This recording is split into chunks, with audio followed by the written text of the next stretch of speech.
നമുക്കിന്ന് റേഷൻ അരി കൊണ്ട് ദോശ ഉണ്ടാക്കിയാലോ. റേഷൻ്റെ ഉണക്കലരി കൊണ്ടാണ് കേട്ടോ ദോശ ഉണ്ടാക്കുന്നത്, പച്ചരി കൊണ്ടല്ല. ഉണക്കലരി ഉപയോഗിച്ച് നമുക്കൊന്ന് ദോശ ഉണ്ടാക്കാം.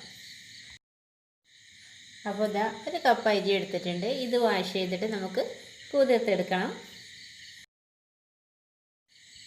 ഇത് കുതിർന്ന അരി ഞാൻ വാർത്ത് വെച്ചിട്ടുണ്ട്. ഇനി ഇത് നമുക്കൊരു മിക്സിയുടെ ജാറിലേക്ക് ഇട്ട് കൊടുക്കാം.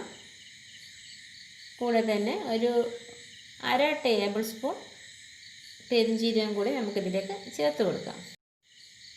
പാകത്തിന് വെള്ളം ഒഴിച്ചിത് നന്നായിട്ട് അരച്ചെടുക്കണം.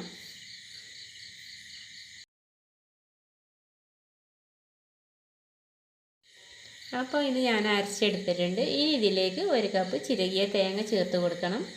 ഇത് ഒന്നുകൂടെ ഒന്ന് കറക്കിയെടുക്കാം. നന്നായിട്ട് അരയേണ്ട, ഓരോ തരി തരിയായിട്ട് തേങ്ങ കിട്ടുന്ന രീതിയിൽ ഒന്ന് കറക്കിയെടുക്കാം.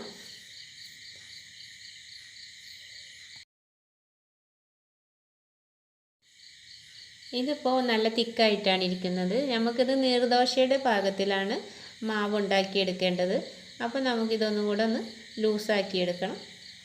അതിൽ കുറച്ച് വെള്ളം കൂടെ ചേർത്ത് കൊടുക്കാം. ആവശ്യത്തിനുള്ള ഉപ്പും ഇതിനോടൊപ്പം ചേർത്ത് നമുക്കിതൊന്ന് കലക്കിയെടുക്കാം.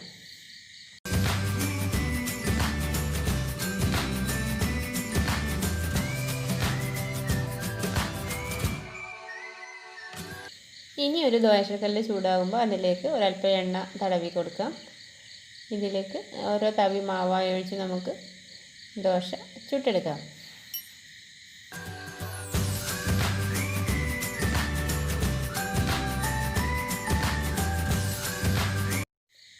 അല്പം നേരത്തേക്ക് ഇതൊന്ന് മൂടി വെച്ച് വേവിച്ചെടുക്കണം.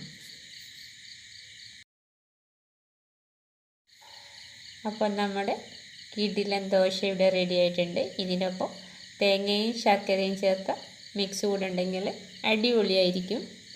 അതെങ്ങനെയുണ്ടായിരുന്നു പറഞ്ഞു തരാം.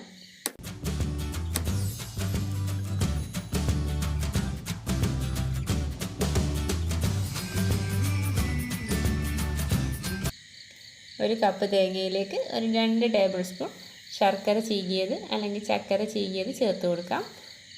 അത് നന്നായിട്ടൊന്ന് മിക്സ് ചെയ്തെടുത്താൽ നമ്മുടെ ദോശയ്ക്കുള്ള സൈഡ് ഡിഷ് റെഡി ആയി കഴിഞ്ഞു. അപ്പോൾ എല്ലാവരും ഒന്ന് ട്രൈ ചെയ്ത് നോക്കുക. അപ്പോൾ വീഡിയോ ഇഷ്ടമായെന്നുണ്ടെങ്കിൽ ലൈക്ക് ചെയ്യുക, ചാനൽ സബ്സ്ക്രൈബ് ചെയ്യുക. ഇൻഷാ അല്ലാഹ് മറ്റൊരു വീഡിയോയുമായി വീണ്ടും കാണാം.